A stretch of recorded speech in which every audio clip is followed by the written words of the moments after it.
नमस्कार, मी रुपाली. गोष्ट आहे, एखाद्या व्यक्तीशी आपण कितीही चांगलं वागलो, तरी ती व्यक्ती फक्त इतरांसमोरच आपल्याशी चांगले वागते किंवा बोलते आणि पाठीमागे नीट वागत नाही, बोलत नाही. आपल्या जवळच्या व्यक्तीला हे सर्व सांगितले, तर ती जवळची व्यक्ती आपल्यालाच नकारात्मक ठरवते. अशा परिस्थितीत काय करावे? तर एक छान गोष्ट आठवते आहे. एक स्त्री दररोज रोजच्या स्वयंपाकातील एक चपाती एका माणसाला देत असे. एका पायाने जरा लंगडा असलेला माणूस रोज तिच्या दारात येऊन तिच्याकडून चपाती घेऊन जात असे.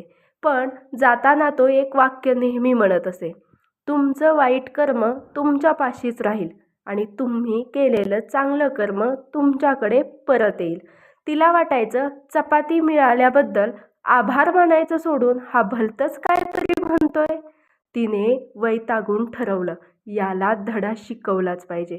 तिने एके दिवशी चपातीत विष कालवले आणि त्या लंगड्या मनुष्याला ती चपाती द्यायला निघाली. त्या क्षणी तिला वाटले, हे मी काय करते असे मनाला म्हणत ती माघारी फिरली व तिने ती चपाती चुलीत फेकून दिली व दुसरी चपाती करून त्या लंगड्या मनुष्याला दिली. नेहमीप्रमाणे तो लंगडा तसाच पुटपुटला. तुम्ही केलेलं वाईट कर्म तुमच्यापाशी राहील आणि तुम्ही केलेलं चांगलं कर्म तुमच्याकडे परत येईल. आणि तो चपाती घेऊन गेला. तिचा मुलगा बाहेरगावी होता. ती त्याच्यासाठी रोज देवाकडे प्रार्थना करायची. खूप दिवसांपासून त्याची खबर नव्हती. एक दिवस तो अचानक आला. दारात मुलाला बघून तिला आश्चर्यच वाटले. कपडे फाटलेली होती. त्याला भूक लागली होती. आईला बघताच मुलगा म्हणाला, आई, मी इथं पोहोचलो एका लंगड्या बाबांच्यामुळे. मी चक्कर येऊन पडलो होतो. कित्येक दिवस पोटात अन्न नव्हते. माझा जीवच गेला असता. पण तिथे बाबा आले. मी त्यांना खाण्यासाठी मागितले. त्यांनी मला एक चपाती खायला दिली.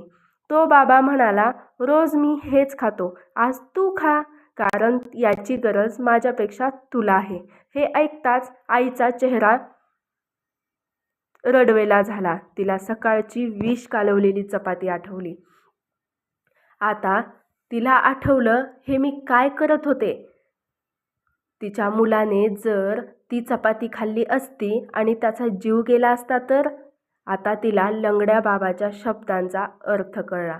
तुम्ही केलेलं वाईट कर्म तुमच्यापाशी राहतं आणि तुम्ही केलेलं चांगलं कर्म तुमच्याकडे परत येतं.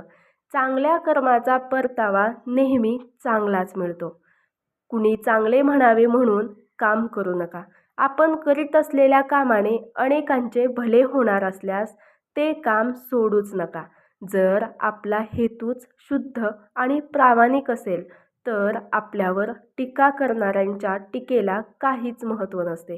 चांगल्या कर्मांची फळे चांगलीच असतात. जर तुम्हाला ही गोष्ट आवडली असेल तर चॅनलला लाईक आणि शेअर करायला विसरू नका आणि व्हिडिओतली ही गोष्ट कशी वाटली तेही कमेंट करून सांगा. धन्यवाद. जय जिजाऊ.